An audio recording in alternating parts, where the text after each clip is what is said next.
Esta conferencia comenzará a grabarse.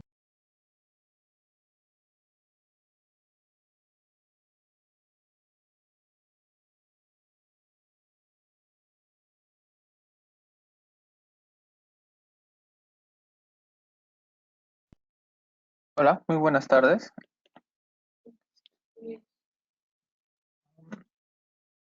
Buenas tardes.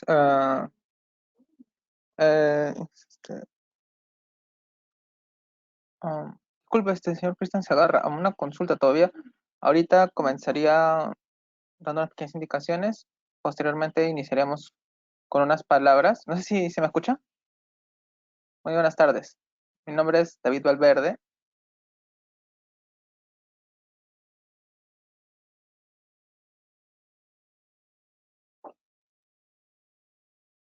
Buenas tardes. A ver,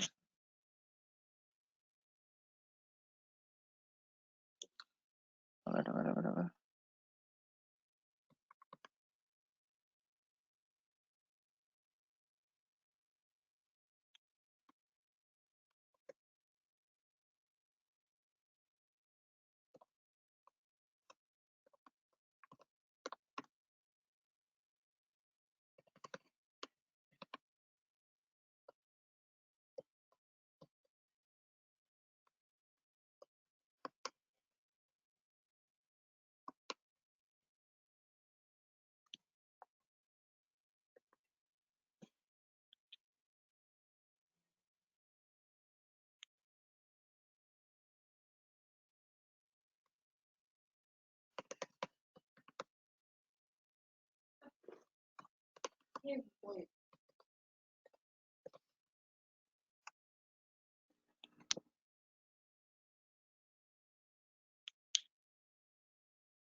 Muy buenas tardes. Ya en unos minutos estaremos por iniciar con la presentación del día de hoy. Mi nombre es David Valverde. Yo hoy día voy a estar como moderador en la presentación del webinar Estimación de multas ambientales, el caso de la OEFA. Pero antes de iniciar, damos unas indicaciones. Recordar que se debe apagar micrófonos y cámaras para poder realizar de manera fluida y sin ninguna interrupción la presentación del día de hoy. También recordar que deben registrar sus datos al momento de ingresar. Eso se hace en la parte superior izquierda de la aplicación GoToMeeting. Si estás desde una computadora, un ordenador, en la flecha inferior, usted daría clic y se podría desplegar unas opciones que indican colocar nombre y correo. Esto es con el fin de poder registrar su asistencia. Además, cualquier duda o consulta se responderán posteriormente de la presentación. Y en unos minutos estaremos iniciando. Buenas tardes con todos.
Ok. Buenas tardes con todos.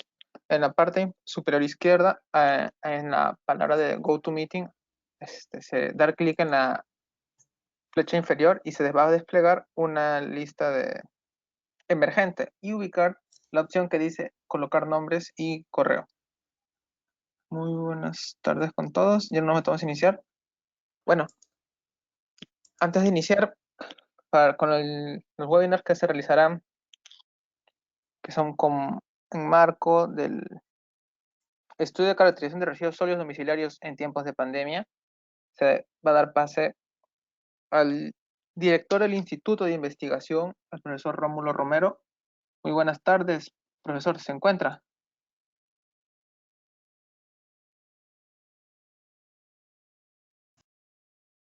Buenas tardes, buenas tardes. Buenas tardes. Señoras, ¿se escucha, no? ¿Aló? Sí, se escucha bien. Ya, gracias. Señoras y señores, jóvenes, distinguida audiencia, reciban el saludo cordial de la Unidad de Investigación de la Facultad de Ingeniería Ambiental y gracias por dedicar su tiempo a temas tan importantes como la conservación del planeta en sus distintas dimensiones. El contexto en el que vivimos, a pesar del aislamiento social, no ha dejado de perjudicar a nuestro hábitat. Cada uno, por instinto de sobrevivencia, en estos días estamos cuidando nuestras vidas y así debemos cuidar no solo nuestras vidas, sino también el planeta. Sin embargo, estamos cuidando nuestras vidas, en muchos casos, a costa de perjudicar al planeta. Entonces, en este aislamiento social, pareciera surgir una alternativa. Como decía René Dubois, piensa globalmente y actúa localmente. Debemos pensar globalmente, y qué mejor en estas circunstancias. Hagamos uso de los webinars para direccionar actitudes, para direccionar comportamientos de la colectividad y actuemos cada quien en el medio donde reside e influyamos en los que nos acompañan. Sigamos los pasos del profesor Norvin Requena, sigamos los pasos del equipo técnico de residuos sólidos de la Facultad de Ingeniería Ambiental para concientizar a la colectividad que el uso adecuado de los diversos protectores contra el virus y el desecho responsable de estos. Debemos promover el destino adecuado de estos desechos y si no se hace, también hay leyes que podrían disuadir esta mala práctica, pero tenemos que hacer de conocimiento público. Lamentablemente, como decía Jane Goodall, no se puede pasar un solo día sin tener un impacto en el mundo que nos rodea. Lo que hacemos marca la diferencia y tenemos que decidir qué tipo de diferencia queremos hacer. Para ello, los integrantes del equipo técnico de residuos sólidos de la Facultad de Ingeniería Ambiental han tenido a bien organizar estos webinars, a quienes desde el instituto apoyamos y felicitamos por este noble gesto. Nuevamente agradecemos al público por dar acogida y oído a estos temas y felicito reiteradamente al equipo técnico de residuos sólidos por mantenernos actualizados en estas materias y bienvenido a la ronda de webinars. Gracias. Correcto. Muchas gracias, profesor Rómulo. Bueno, antes de ya iniciar con la presentación, voy a dar una pequeña, un breve resumen del expositor. Está hoy con nosotros el economista Cristian Segarra, graduado en la Universidad Nacional Agraria La Molina, con estudios de maestría en Economía de los Recursos Naturales y del Ambiente y especialización en Economía Verde, ITC Turín, jefe del equipo de multas de la OEFA. Bueno, con nosotros hoy día Cristian Segarra. Muy buenas tardes. ¿Me escucha bien? Buenas tardes con todos. ¿Ustedes me escuchan bien? Sí, se escucha bien. Me Muchas escucha bien. gracias. Perfecto, muy buenas tardes con todos. Entonces, ¿me indicas en qué momento puedo iniciar? Correcto. Ahorita le doy el pase. Antes de, primero doy unas pequeñas indicaciones. Recordar tener apagados sus micrófonos y sus cámaras para poder realizar de una mejor manera la presentación sin interrupciones. Si tuviese alguna duda o consulta, se responde al final de la presentación. Y recordar colocar sus datos de nombres y su correo al ingresar a la aplicación. Esto se puede realizar en la parte superior izquierda de GoToMeeting, dar clic y se va a desplegar unas opciones. Ubicar la opción donde se va a colocar nombres y correo, y eso sería todo. Bueno, ahora sí, para comenzar, le doy el pase, señor Cristian Segarra. Buenas tardes. Buenas tardes y muchas gracias. Bueno, ¿pueden alcanzar a ver mi pantalla? Sí, sí se puede observar. Perfecto. Entonces voy a iniciar. Deme un segundo, por favor.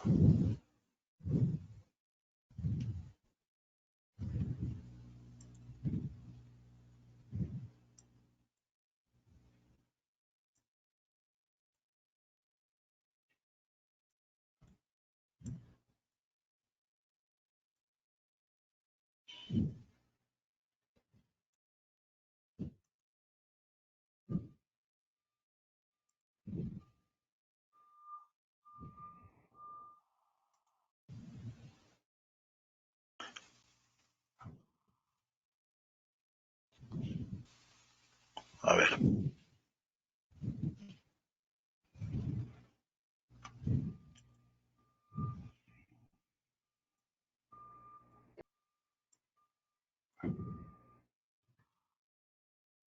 Listo, entonces,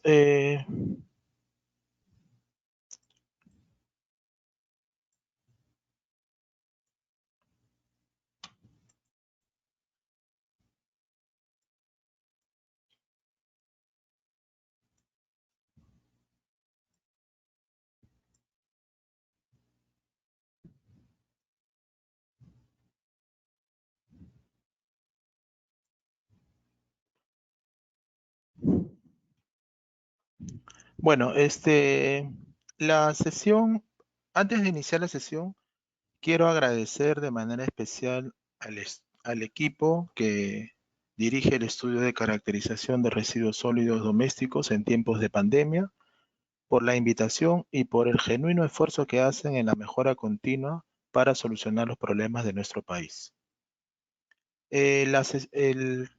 El tópico que hoy voy a presentar con ustedes es de la estimación de multas ambientales en el caso de OEFA del Perú, que es el organismo de evaluación y fiscalización ambiental, ¿no? Quiero precisar que las afirmaciones que haré en esta reunión las hago a título personal, en el marco de mi libertad de expresión y no comprometen en modo alguno a la institución a la cual presto yo servicios, que es precisamente el OEFA, donde me desempeño como jefe del equipo de multas. Esta presentación va a tener 4 partes. La primera está asociada a los aspectos generales, la segunda a los procedimientos administrativos sancionadores donde se enmarca las sanciones pecuniarias que son las multas. Luego la metodología que se aplica para el cálculo de las mismas. Y finalmente tenemos un tópico sobre daño ambiental. En el primer acápite que está asociado a los aspectos generales, quisiera mencionar que todo el esfuerzo todo el esfuerzo de la regulación ambiental debería estar enfocada en la promoción del cumplimiento. Como ustedes saben, a diferencia de otros países, en nuestro país la regulación ambiental nace junta, pero como si a meses se dividen, ¿no? Entonces hay un órgano certificador y hay un órgano que es el fiscalizador. Entonces, en otros países están juntos, entonces certifica y verifica esa certificación, esos compromisos que se han dado, ¿no? Acá en nuestro país hay un órgano que certifica y otro órgano que fiscaliza, ¿no? Entonces, en ese marco es que se busca la promoción del cumplimiento de estas obligaciones ambientales comprometidas al momento de ser certificado.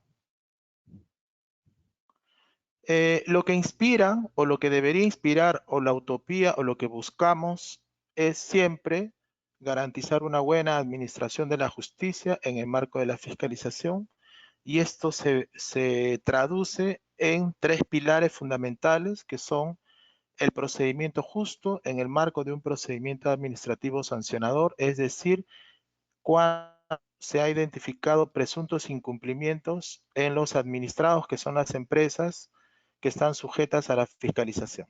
Entonces se identifica presuntos incumplimientos, y estos presuntos incumplimientos, que son básicamente una comparación entre la certificación obtenida a través del instrumento de gestión ambiental y las acciones que en campo se verifican producto de la supervisión que llega, ¿no? Entonces la supervisión hace un checklist de todas las obligaciones fiscalizables establecidas en el instrumento de gestión ambiental, y cuando no hay una coincidencia entre ambos, pues identifica posibles infracciones, estas evalúan, y debería de buscar siempre un procedimiento justo, ¿no? Además de ello, también una justicia retributiva, es decir, que los incumplimientos sean sancionados de manera proporcional, ¿no? En relación a la infracción cometida, ¿no?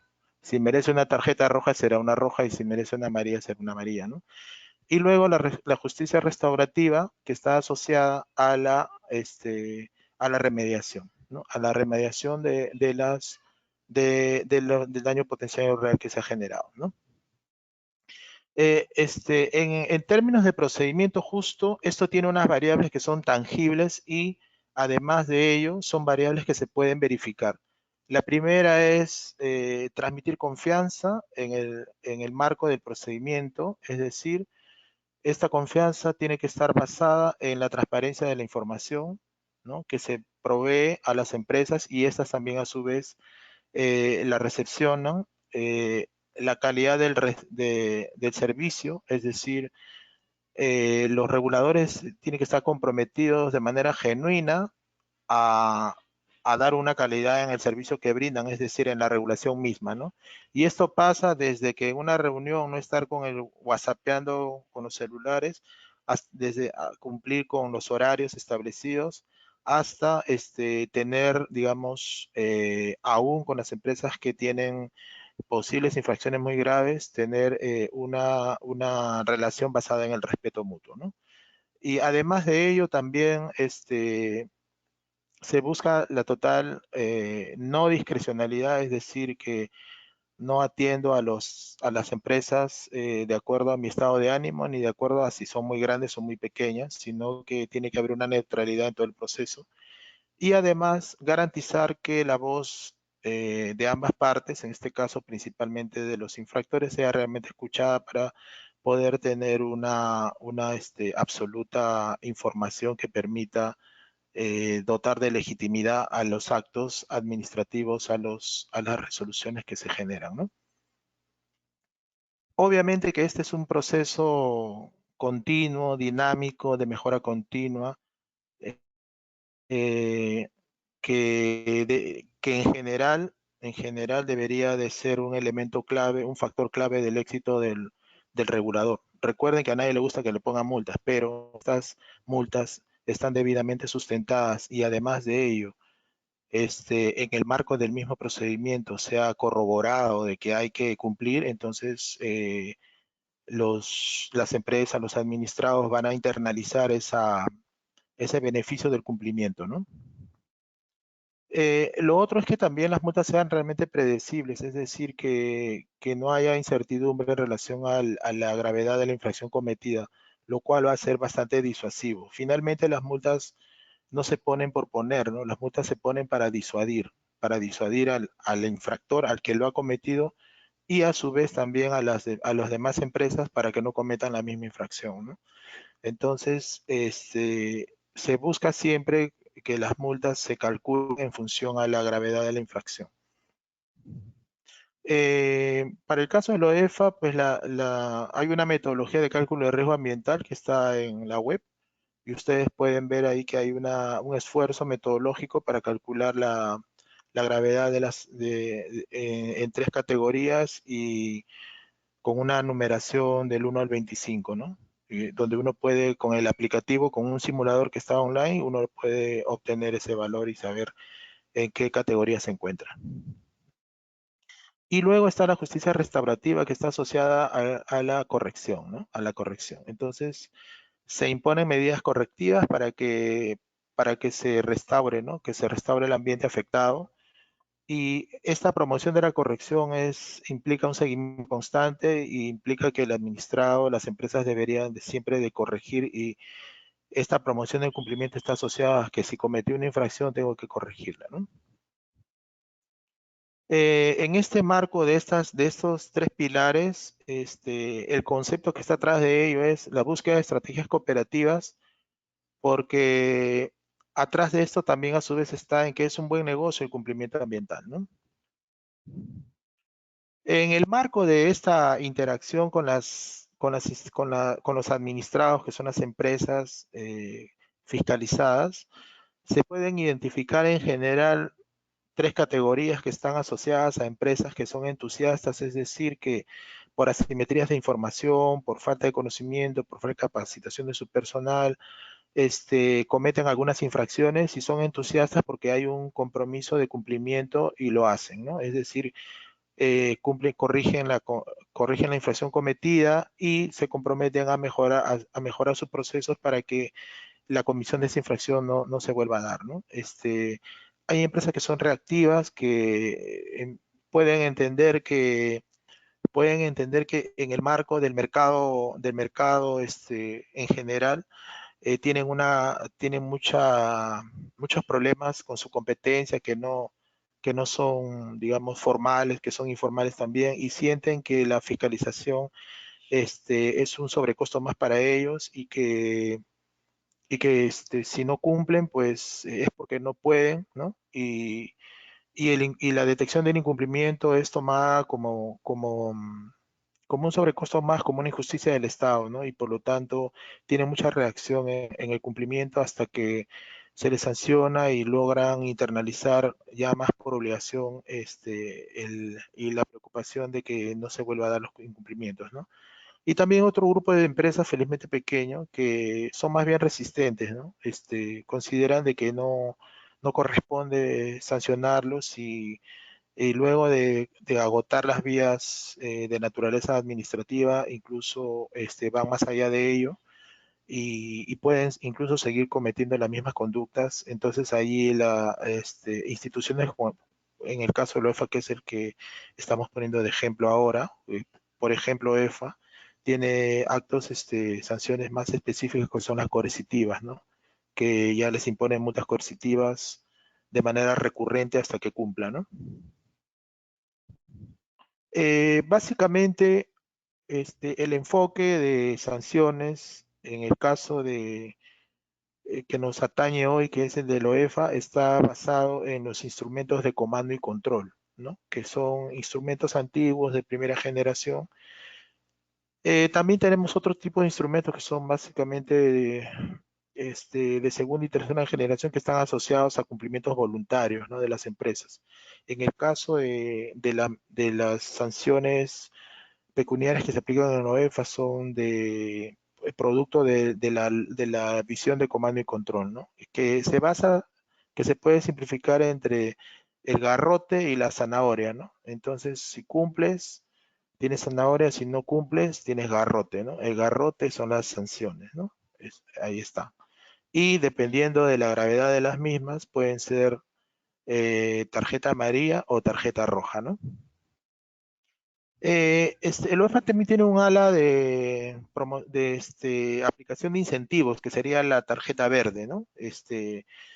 Que no es motivo de esta exposición, pero también se las comento, ¿no? Esta la operacionalización del instrumento de comando y control para el caso de las sanciones ambientales del OEFA están vinculadas a la aplicación de una metodología de cálculo de multas, ¿no?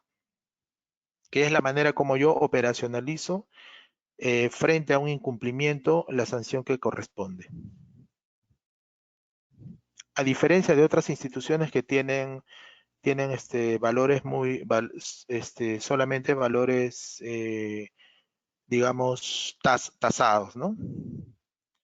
Entonces, ¿en qué momento se dan las sanciones o en qué momento se aplican las sanciones? Las sanciones se aplican en el marco de un procedimiento administrativo sancionador, ¿no? Primero hay que entender un poco cómo es la dinámica operacional. La dinámica operacional es esta. En general, cualquier regulador área que evalúa las infracciones cometidas, el daño potencial o daño ambiental o el riesgo ambiental generado por alguna unidad productiva que es sujeta de fiscalización. Esto pasa a ser supervisado, es ahí donde se detecta, ¿no? Pueden haber también algunas conductas que son autodetectadas, es decir, hay un derrame y la misma empresa reporta esa emergencia ambiental y la reporta, entonces está autodetectando, ¿no? Pero normalmente las infracciones se detectan en la supervisión, que no forma parte del procedimiento administrativo sancionador, sino forma parte de las actividades recurrentes que tiene la institución, ¿no? En este caso, el regulador. El equipo de supervisión identifica las posibles conductas infractoras, elabora un informe y lo envía al área de fiscalización y aplicación de incentivos, ¿no? Allí es donde se evalúa si amerita iniciar o no iniciar un procedimiento administrativo sancionador, ¿no? Que inicia con la notificación de una resolución subdirectoral, ¿no? Recuerden, el supervisor es el que es el que tiene una conexión directa con las empresas y el supervisor pues puede tener supervisiones regulares, programadas, ¿no? O especiales, producto de alguna denuncia, ¿no? O que también pueden ser no de acuerdo a una programación aleatoria que puedan tener y va y supervisa a las empresas. En el caso de la OEFA tiene incidencia en diferentes sectores y no atiende a todo, no fiscaliza a todos, sino a las medianas y grandes, ¿no? Las pequeñas y medianas en muchos casos son por los gobiernos regionales, ¿no? Entonces, OEFA va, visita y supervisa de acuerdo a tipo de supervisión que puede ser regular o puede ser una supervisión especial producto de las denuncias ambientales que se puedan presentar. Entonces ahí está, no supervisa a las pequeñas, ¿no? Ni a las micro. Y el procedimiento no es la supervisión, sino los insumos o lo que detectan en supervisión puede ser motivo de iniciar un procedimiento, es decir, lo pasan a la parte de fiscalización, ¿no? A fiscalización. Ellos inician el procedimiento con una notificación de una resolución subdirectoral, que es el paso 1. Luego, esta denominación de descargos eh, eh, eh, perdón, ¿se está filtrando otra presentación, me parece? ¿O hay un micro encendido? ¿Me escuchan? Sí, aló, sí, ya está. Por favor, Ya, recordar apagar gracias. sus micrófonos. Correcto. Muchas gracias. Ok, entonces señalaba que se inicia con una emisión de una resolución subdirectoral donde se identifican las posibles conductas infractoras cometidas detectadas en la supervisión, en el informe de supervisión, y luego el administrado, que es la empresa, puede hacer sus descargos, que son documentos donde que pueden acreditar que no es como se indica allí, o dar mayores elementos para evaluar si es que realmente ese caso puede haber ya se ha sido subsanado y puede ser motivo de archivo, ¿no? U otros elementos que considere pertinente, ¿no? Luego de ello, en el informe final de instrucción es donde se se le dice al administrado, a la empresa, ojo, por las conductas infractoras que hemos detectado, tu multa podría ser de tanto. Entonces aquí ya hay un cálculo de la multa ambiental, ¿no? Si hiciste una mala disposición de residuos sólidos, si no tuviste un almacén, si no hiciste una buena disposición de tus residuos peligrosos, etcétera, entonces aquí ya se hace el cálculo de la sanción, de la posible sanción. Entonces el administrado, la empresa puede hacer descargos a este documento, puede solicitar un informe oral para explicar su situación particular, puede hacer algunos escritos que acrediten con fotografías, mapas, planos, etcétera, cualquier tipo de información que permita tener mayores elementos y producto de estos descargos, pues se evalúa nuevamente y se ve si amerita que se mantenga la sanción propuesta aquí o se reduzca o se omita ya o se archive el caso, ¿no? Esos serían los elementos y estos son los pasos que se suelen seguir en un procedimiento y actúan pues la autoridad instructora que instruye, que abre el proceso y la autoridad decisora que es la que decide, ¿no? De manera transversal, como les digo, las sanciones se calculan en el informe final de instrucción y en la resolución final, ¿no? Entonces, hay alguna serie de incentivos para facilitar que este proceso sea favorable para el administrado en términos de tiempos y en términos de costos, de montos, ¿no? Primero, el reconocimiento de responsabilidad, es decir, que el administrado conozca la responsabilidad del acto cometido y con ello hay, de acuerdo a la ley de procedimiento administrativo general, puede tener una reducción en la sanción en unos porcentajes ya establecidos por la norma, ¿no? También él puede acreditar algunas acciones que ya ha hecho, ya corrigió, no tenía el almacén cuando fueron la supervisión, pero ya puso el almacén. No tenía la planta de tratamiento, pero ya instaló la planta. No tenía los letreros para los letreros en el manejo de los residuos, etcétera, y ya lo hizo. Entonces puede acreditar algunas acciones efectuadas que atenúen, ¿no? Puede corregir absolutamente la conducta cometida o puede adecuarla en algunos casos cuando la sanción es instantánea y no es posible de adecuar. Es como cuando te pasa la luz roja, ¿no? Pero igual puedo demostrar que adecuo mi conducta en los siguientes elementos o efectos que tengo por temas de monitoreo u otros, por ejemplo. Y también se garantiza la no confiscatoriedad, es decir, que las multas no pueden quebrar a las empresas, ¿no? Aquí tengo un ejemplo de cómo hay esta búsqueda de estrategias cooperativas a través de la norma vigentes, ¿no? Acá, si colabora y reconoce su responsabilidad y coopera, entonces tiene un 50% de reducción en la sanción, o un 30%, dependiendo si lo hace antes o después del informe final de instrucción. Y si no coopera, pues no tiene ningún descuento en el reconocimiento, ¿no? De responsabilidad. Esto facilita que el proceso que tenga celeridad el proceso, ¿no? El procedimiento. También hay, cuando ya la sanción ha sido impuesta y hay pronto pago, también hay una reducción en el valor. Y se garantiza, como les decía, la no confiscatoriedad, que las multas no pueden exceder el 10% de los ingresos brutos. Esto está establecido también en la norma, en el reglamento de procedimiento administrativo sancionador, ¿no? De la institución del caso, de la casuística que estamos viendo, que es el caso del OEF. Y además, cuando hay corrección, pues como vamos a ver luego en la fórmula del cálculo de la multa, pues cuando hay corrección se activa un factor que atenúa el valor de la multa, ¿no? Es decir, un factor que reduce. Y además, en el cálculo de la conducta infractora se identifica qué es lo que se corrigió y también se reduce ese valor. De forma tal que el resultante de la multa total también se reduce y es una manera de promover que las conductas infractoras se corrijan, ¿no? Se promueve el cumplimiento de las mismas.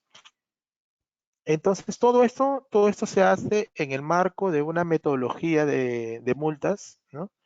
que tiene como elemento previo, vigente también, la tipificación de infracciones, que son una suerte de cajas, donde yo voy a poner ahí, como jugar sapo, ¿no? Yo voy a poner ahí en qué categoría se encuentra la sanción cometida, ¿no? Entonces hay unos tipos infractores donde si cometió una infracción A, pues encaja en el tipo infractor de 0 a 50. Si es B, en otro tipo infractor de tanto, y entonces hemos promovido los topes máximos y no los mínimos ahora, y las multas pueden ser incluso hasta de 30.000 UITs, ¿no? Que son, pues, las UITs, las unidades impositivas tributarias aquí en Perú, pues varían año a año. En el caso actual son 4.300 soles, que equivalen a más de $1.000, ¿no? Más $1.300 más o menos, ¿no? Entonces, ese es el tope por ejemplo, desarrollar proyectos o actividades sin contar con instrumentos de gestión, ¿no? Pero lo que realmente, ese tope de sanción es lo que denominamos nosotros una gran arma benigna, porque puedo yo poner 30.000 UITs, pero en realidad no pongo. Lo que yo coloco es la multa específica que calculo, ¿no? Entonces, tengo ese techo para imponer la sanción, pero lo que impongo es caso por caso, doto de razonabilidad, y caso por caso, infracción por infracción, calculo en ese rango, ¿no? De hasta 30.000 UITs, ¿no? Entonces hay una tipificación que me puede ir hacia arriba, pero yo calculo la multa específica que corresponde, ¿no? Es una gran arma benigna, ¿no? O sea, tengo el arma, pero no necesariamente la voy a utilizar, ¿no? Para aplicarte el tope máximo, ¿no? Recordemos que inicialmente señalé que el procedimiento administrativo sancionador se daba en esta etapa, en la última etapa, ¿no? En la fiscalización, y que previamente todo salía de la supervisión, ¿no? La supervisión es efectivamente efectuada por los ingenieros, ¿no? El equipo técnico es el que va a supervisión. En el caso que nos atañe hoy del OEFA, es un equipo mixto, es un equipo técnico legal, ¿no? Liderado por ingenieros, pero que acompaña siempre también un abogado al equipo, ¿no? Entonces, la supervisión hace la visita, hace el registro, está regulado por un reglamento de supervisión. Hay un trabajo de gabinete, ¿no? De gabinete, y luego este trabajo de gabinete arroja resultados. Producto de esos resultados se hace un informe final. Este informe final puede recomendar el inicio de un procedimiento administrativo sancionador. Este procedimiento llega al área de fiscalización, y el área de fiscalización evalúa si merita o no, y lo que hace es iniciar el procedimiento, luego elevar un informe final de instrucción, y luego hacer el análisis y seguir ya para emitir una resolución directoral. La última etapa es el cálculo de la sanción, porque se da en el informe final de instrucción acá, ¿no? En esta parte, en este celestito, en esta etapa es donde se da. Prácticamente es la última etapa del procedimiento administrativo sancionador, ¿no? ¿Cómo se elabora esta parte? Se elaboran con un trabajo multidisciplinario. El ingeniero es el que analiza todo el informe de supervisión, complementa con la revisión de todo el expediente y también del instrumento de gestión ambiental del administrado. Entonces los ingenieros ambientales revisan toda la información y evalúan, y pueden dotar de mayores elementos.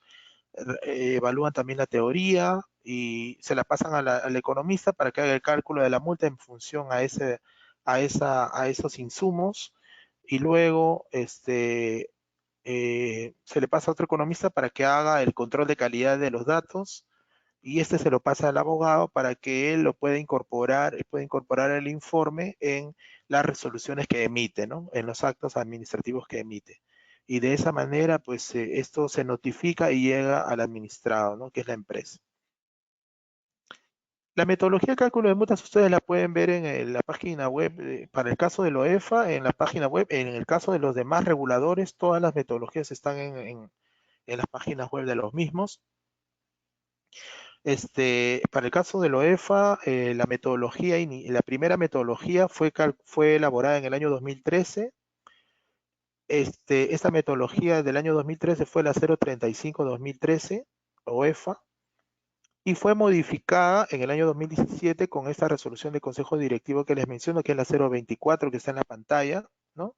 Y que incluso fue reconocida por esta ONG de Ciudadanos al Día que reconoce las buenas prácticas de gestión pública, y esta metodología fue reconocida como una buena práctica de la gestión pública en el sentido que reducía la discrecionalidad en tiempos donde muchas veces las empresas se quejan que cuando le toca su caso, su expediente al señor A, tienen un valor, con el señor B tienen otro, con el señor C tienen otro. Esta metodología reduce la discrecionalidad, es decir, las multas no dependen de quién las calcule.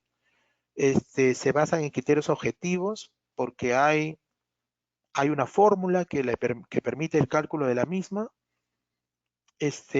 Dota de mejor ejercicio de defensa. ¿Por qué? Porque la metodología permite evaluar los descargos de los administrados y considerar sus facturas, todos los elementos probatorios o los medios probatorios que permitan que el valor de la multa corresponda al caso que está bajo análisis, y promueve la corrección porque se genera un incentivo hacia ello, ¿no? Con la reducción de los valores en caso se corrija. Obviamente eso no exime de que pague la multa, ¿no? Sino que el valor que va a pagar es menor. Aquí está la fórmula que permite el cálculo de la multa, ¿no? La fórmula que permite el cálculo de la multa son 4 variables. La primera variable es el beneficio ilícito. La segunda es el daño real, daño acreditado, que puede ser a la salud de las personas o al medio ambiente, o sea, flora y fauna u otros. Y la probabilidad de detección, que es con un denominador. Y todo este resultado está multiplicado por unos factores para poder graduar la sanción, que puede ser agravarla más o atenuarla. ¿Ok? Entonces, ahora voy a explicar cada una de estas variables que componen el cálculo de una multa ambiental para el caso específico del OEFA. Hay dos escenarios que se presentan. El primer escenario es que no existe daño real, es decir, hay riesgo ambiental, hay daño potencial, ¿no? No hay daño real, es decir, no puedo acreditar el daño, no lo puedo acreditar.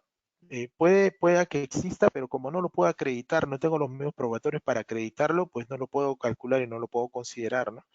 Entonces es importante, es fundamental en toda labor de regulación, en toda labor regulatoria en materia ambiental, una buena supervisión. ¿Sí? Es como cuando yo programo, ¿no? Y puedo desarrollar un buen algoritmo y es fenomenal, pero si yo le meto datos basura, datos erróneos, datos incompletos, datos inconsistentes, obtengo información que no es pertinente, ¿no? O no me puede servir para mucho, ¿no? Es como cuando yo a veces reflexiono también con este tema de los ahora autodenominados científicos de datos, data science, data mining, etcétera, ¿no? A mí me parece a veces una locura, porque si no tenemos datos, no tenemos microdatos en el país, entonces, ¿cómo puedo ser un científico de datos sin datos, ¿no? Entonces es igual, yo no puedo hacer una buena fiscalización, una buena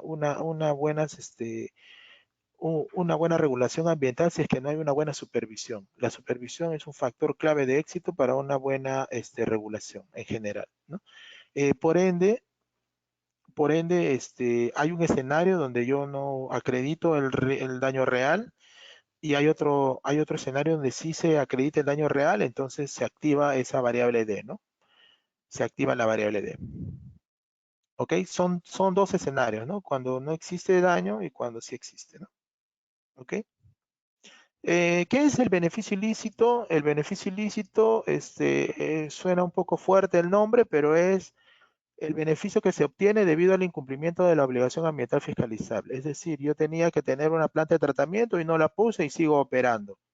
¿Qué es lo que este beneficio ilícito se puede obtener de dos maneras, ya sea de la suma de ambas o de una de ambas, ¿no?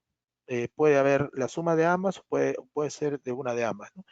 Por ejemplo, si yo me comprometí en mi instrumento de gestión ambiental en contar con una planta de tratamiento y no la tengo, entonces, ¿cuál es el beneficio ilícito?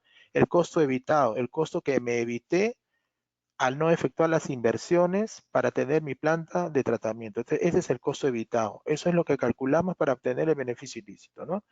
Si yo hago una explotación de hidrocarburos sin contar con instrumentos de gestión ambiental, entonces, ¿qué es lo que tengo? Ingreso ilícito y también costo evitado. Tengo la suma de ambos, ¿no?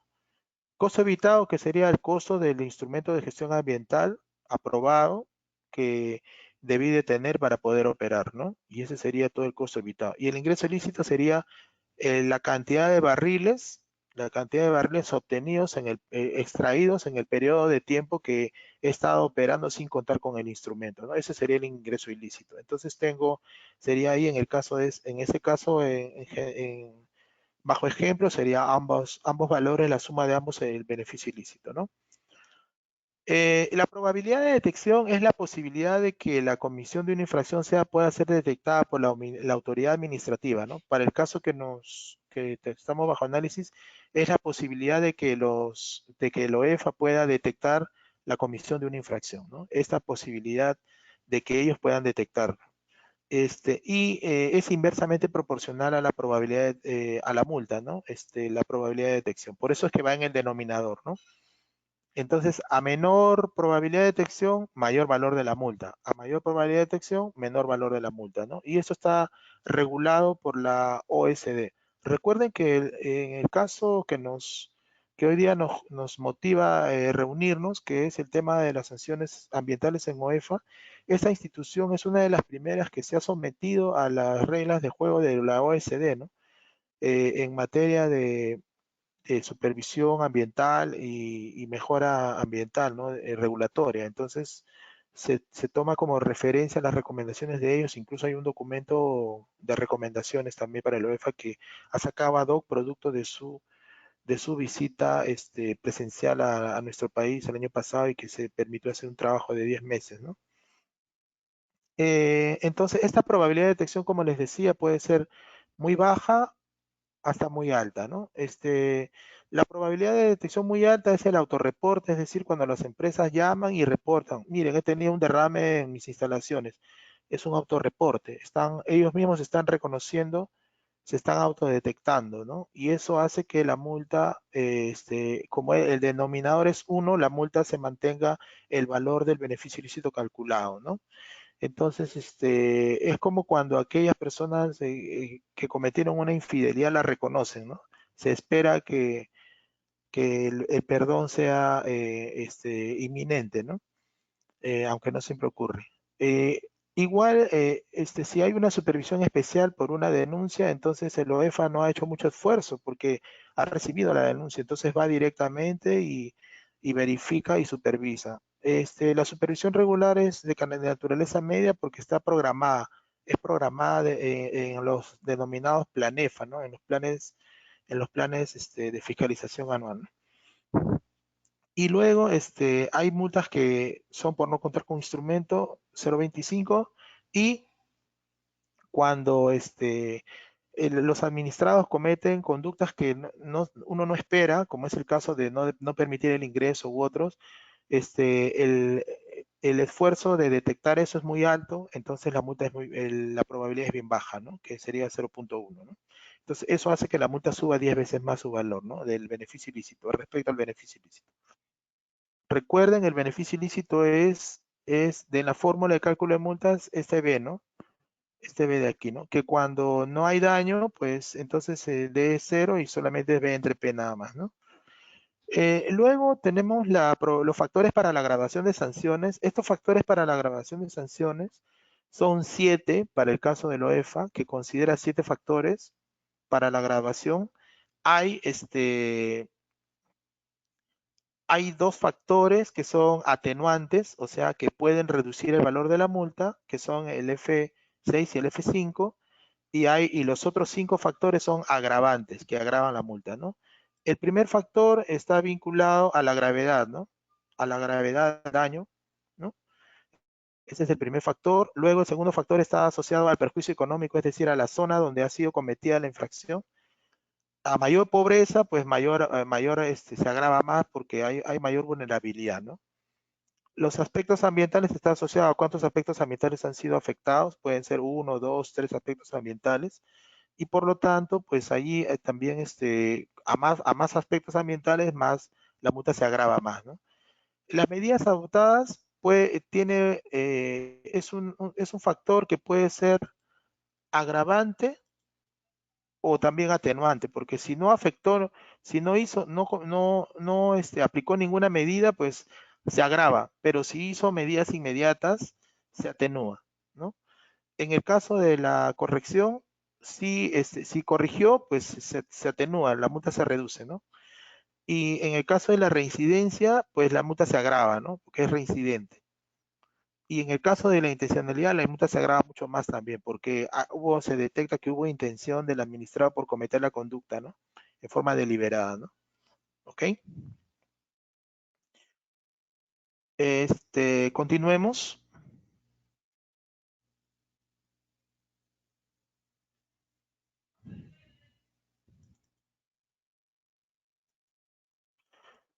Vayamos ahora a la parte asociada al daño ambiental, que sería para el caso de las multas que tienen, que tienen daño ambiental, ¿no? Que se acredite el daño real, ¿no?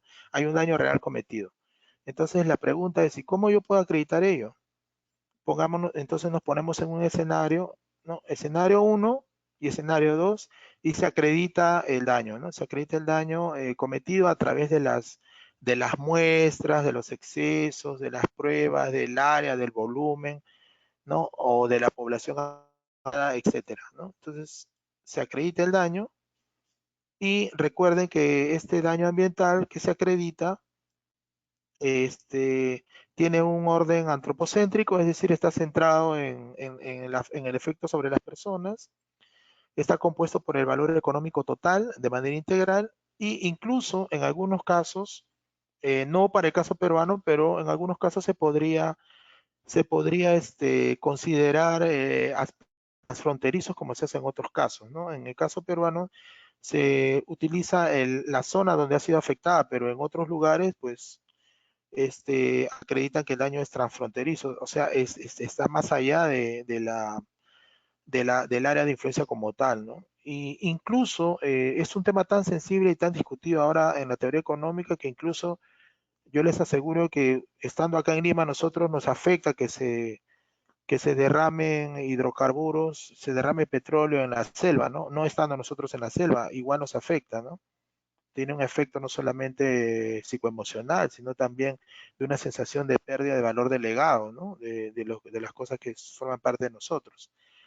Incluso este concepto transfronterizo puede ser aplicado, por ejemplo, cuando yo recuerdo hace poco que hubo un incendio en Australia, ¿no? Donde hubo una pérdida enorme de capital de fauna, ¿no? Y había muchas koalas que morían y había mucha gente acá en Perú que se sentía afectada en ello, incluso apoyaban estas campañas, ¿no? Para ver de qué manera se contribuye, se colabora a la reducción de esa situación, ¿no? De ese escenario. Entonces, este tema del dimensionamiento en general, para la teoría económica es un tema que puede ser incluso transfronterizo. Para el caso del daño ambiental, para efectos de cálculo de las multas, está focalizado en la zona, en el área en la cual ha sido cometido el daño, ¿no? O se ha acreditado el daño.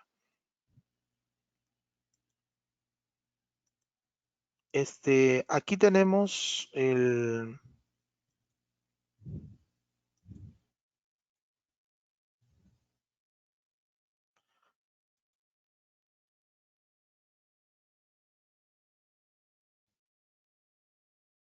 permítame un segundo que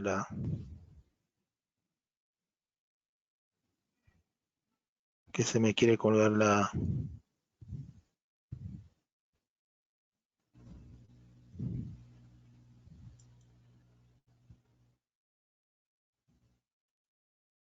Ya, por ejemplo, ¿en qué casos, para el caso peruano, ¿Qué tipo de daño se ha acreditado y que hay multas ya impuestas por daños? Hay multas impuestas por derrame de petróleo, ¿no? El caso de Imasa Morona, que también lo pueden ver en la web, ¿no? Es una multa por por el derrame de petróleo ocurrido en Imasa Morona por parte de Petroperú y que el OEFA acreditó el daño real cometido e impuso la multa por 51 millones de soles, ¿no? Pero también hay algunos derrames de relaves que están en procedimiento y seguramente que cuando que corresponda imputar la sanción, pues se calculará también el daño. Estos son los dos tipos de daños que se dan, que son indeseados y que se busca que no, que ocurra lo menos posible, ¿no? Nosotros calculamos el daño por la pérdida de los servicios ecosistémicos involucrados. No es un cálculo, no es una valoración económica para compensar a la población que está en la zona, ¿no? Es un cálculo del daño por la pérdida de los servicios ecosistémicos para efectos de calcular el valor de la multa de la sanción a imponer a la empresa, ¿no? Entonces, ¿qué es lo que se hace? Se identifica el evento, se identifica el ecosistema. Recuerden ustedes que ahora ya en el Perú, hasta antes del 2018 no existía, existían algunas propuestas de algunos autores de los ecosistemas en el país, pero no existía un acuerdo común de todas las instituciones para usar un mismo mapa de ecosistemas, ¿no? Era todo un problema porque diferentes instituciones usaban diferentes propuestas, ¿no? De ecosistemas. Ya en diciembre de 2018 ya hubo un acuerdo de varios años, después de varios años de trabajo, donde todas las instituciones aportaron, incluso el sector privado, la academia y otros, y lograron, el MINAN logró ya publicar el mapa de ecosistemas, ¿no? Que está publicado, lo sacó en diciembre de 2018 y entonces ahí ya puedo yo identificar con las coordenadas de acuerdo al levantamiento de información primaria de la zona afectada, puedo levantar la información, ya sea con un GPS diferencial de doble frecuencia, de una frecuencia, o incluso con un GPS móvil, puedo identificar las coordenadas de la zona y luego en base a ello, pues pasar, si está en PSAT 56, pasar la WGS 84 y superponerlas con el mapa de ecosistemas e identificar el ecosistema o los ecosistemas en esta pérdida de los servicios y luego mapear los servicios ecosistémicos de ese ecosistema que han sido afectados, ¿no? De pronto han sido afectados todos los servicios ecosistémicos o una parte de ellos, ¿no? Entonces ese es el trabajo que se hace. Ese trabajo lo hace el área de evaluación ambiental, que luego creo que después de mi presentación va a estar el ingeniero Chuquisenko, que es un experto en estos temas, ¿no? De levantamiento de información y evaluación ambiental. Entonces, luego que yo identifico los servicios ecosistémicos, estos servicios ecosistémicos ya están sistematizados en un gran trabajo que hizo hace unos años el MINAN y hay un manual de valoración económica que tuvo asistencia técnica de la GIZ, que yo invito a revisarlo, también está publicado en la web, donde hay una serie, también hay una guía una guía de cómo usarlo. Entonces, basado en esta información, pues se identifican los servicios ecosistémicos afectados. Pueden ser de provisión de comida, por ejemplo, si el petróleo cae al río, entonces ya no hay pescado, entonces hay una pérdida de servicio de provisión por ello, también de agua, porque ya no se puede beber el agua, ¿no?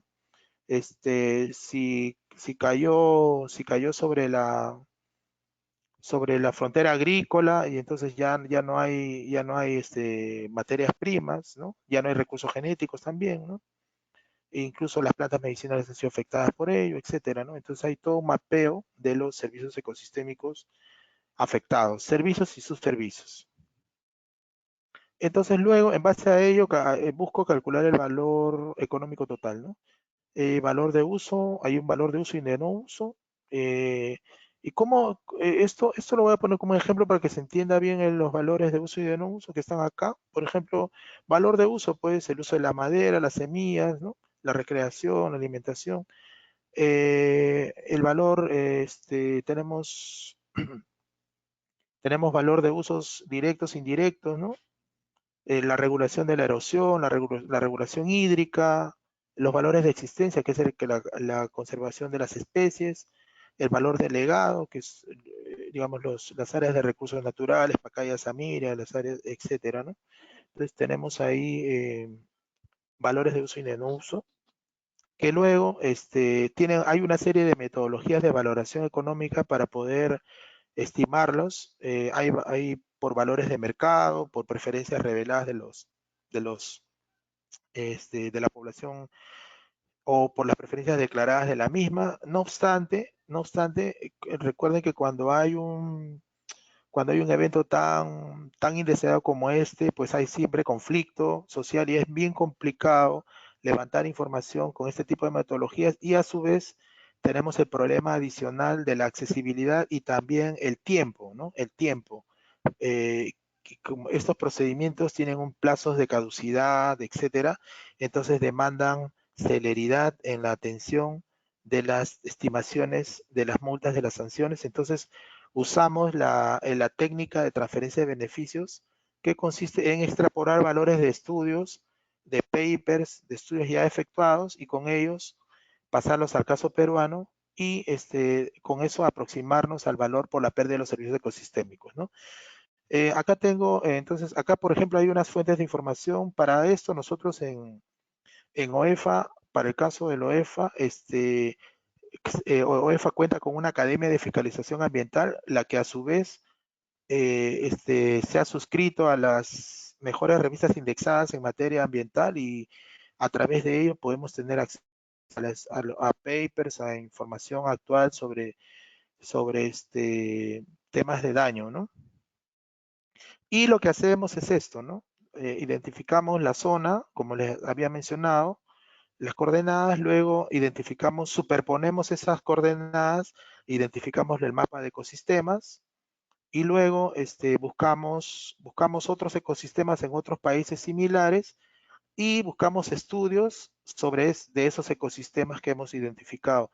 Estudios de diversos países, ¿no? Por ejemplo, para selva, pues buscamos estudios en Brasil, en otros países que tengan un ecosistema similar, ¿no? Y luego de esos diferentes servicios ecosistémicos de cada estudio es que sacamos los valores similares, clima, alimento, suelo, servicios de los servicios ecosistémicos detectados. Detectamos los valores imputados para esos estudios y hacemos la transferencia de beneficios a través de esta técnica que les digo de transferir los datos de la extrapolación de datos, ¿no? Entonces, esos dólares de Taiwán, para ese estudio de Taiwán, lo pasamos con esta técnica a soles peruanos, ¿no? Para el periodo, para el año del cálculo que estoy haciendo la multa, y calculamos la disponibilidad para los hogares y por lo tanto obtenemos el valor económico por el daño, por la pérdida de los servicios ecosistémicos, y ese valor pues le agregamos acá, ¿no? En la D, ¿no? Le agregamos, porque solamente teníamos la B, le sumamos la D y sacamos el valor de la multa. Entonces, esa es la manera como se calcula las multas ambientales en OEFA. Quiero finalizar esta presentación nuevamente reiterando mi agradecimiento al equipo que efectúa el estudio de caracterización de residuos sólidos domiciliarios en tiempos de pandemia, porque esta información que ellos utilizan también va a servir para las sanciones, ¿no? Para la detección porque esta caracterización va a permitir ordenar la información y luego ser insumo futuro para la mejora continua, para la promoción del cumplimiento ambiental, que es una tarea que me ha motivado a participar en esta excelente presentación que convoca a gente muy interesada en la mejora continua del país. No me queda más que agradecerles y quedo atento a cualquier consulta que pudiera haber respecto a la presentación que he efectuado. Muchas gracias.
Buenas tardes. Sí, buenas tardes. Sí, le Economista, escucho. felicitarle por su exposición. A nombre de todos, gracias. Y tengo algunas consultas. Después de haber iniciado el procedimiento sancionador y digamos que la entidad, la empresa, hace sus correcciones, ¿cuánto tiempo tiene más o menos para poder atenuar la multa y antes de llegar al informe ya?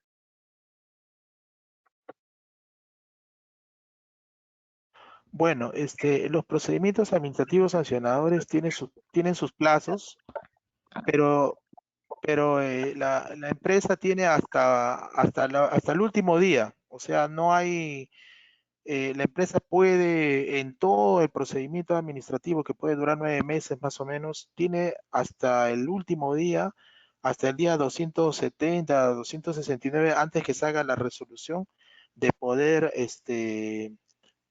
corregir, poder adecuar su conducta, poder hacer las correcciones requeridas de la infracción cometida. O sea, eso es continuo y incluso de acuerdo a plazos, él puede solicitar un informe oral, otro informe oral, un cuarto informe oral, un quinto informe oral, un quinto, un sexto descargo, con la finalidad de dar nuevos medios probatorios que acrediten que ya cumplió, ¿no? O sea, tiene todo ese tiempo y para el caso de medidas correctivas le dan un plazo, ¿no? Evalúan, por ejemplo, si tiene que hacer la implementación de algunas canaletas, ¿no? Para sus efluentes y el área de ingeniería que conoce el tema dice que eso le puede tomar 30 días, pues le dicen, bueno, te vamos a dar 30 días para que hagas la corrección de esta conducta y le imponen en la resolución que tiene ese plazo, ¿no? Ese plazo para el cumplimiento. Pero si, por ejemplo, él tiene que hacer una planta de tratamiento que le va a tomar 8 meses, pues le dan ese plazo de 8 meses para que lo haga, ¿no? Está en función también al incumplimiento detectado.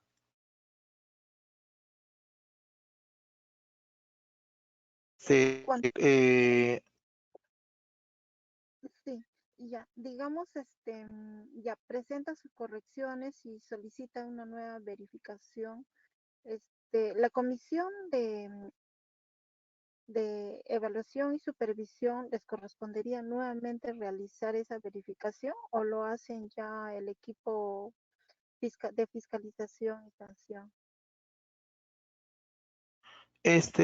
Puede darse de acuerdo a la complejidad de la verificación de la corrección, puede hacerlo el equipo de fiscalización o puede hacer el equipo de supervisión. El equipo de fiscalización lo puede hacer en gabinete, es decir, el administrado puede enviar medios probatorios, ¿no? Puede presentar fotos georreferenciadas, videos, puede presentar cualquier medio probatorio que acredite que ya, por ejemplo, si le faltaron los letreros, puede tomar fotos a los letreros, georreferenciarlos y acreditar que ya puso los letreros, ¿no? Ya corrigió, ¿no?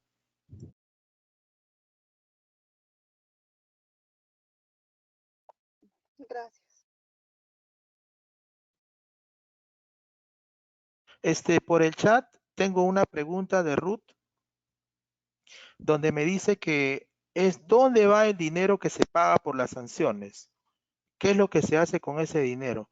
Muy buena consulta. Muchos creen que muchos creen que ese dinero va a las comunidades que han sido afectadas por la, por las, por la contaminación o por las infracciones cometidas. Y no es así. Cuando hay compensación de las comunidades, ese es un procedimiento que no está vinculado al procedimiento administrativo sancionador. Ese es un procedimiento asociado a un juicio de naturaleza civil por compensación por los daños generados, ¿no?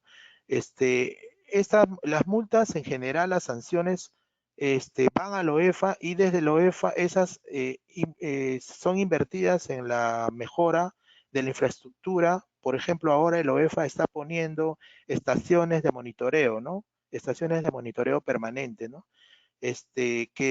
Cuya información es colgada en el portal, en el PIFA del OEFA, y permitirá ir acumulando información de datos para investigaciones, porque son datos de naturaleza pública, ¿no? Entonces este esfuerzo que hace la OEFA, por ahí se está orientando mucho actualmente, ¿no?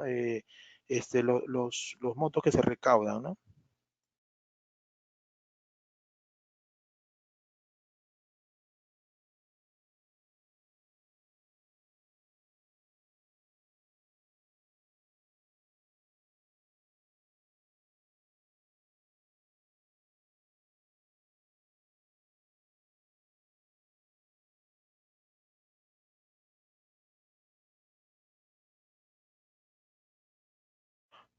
Bueno, si no hubiera ninguna otra consulta adicional, eh, voy a despedirme cordialmente de cada uno de ustedes. Además de ello, desearles mis mejores parabienes y no está de más hacer la recomendación de cuidarnos todos y a nuestras familias porque este momento lo amerita. Muchas gracias, tengan buena tarde.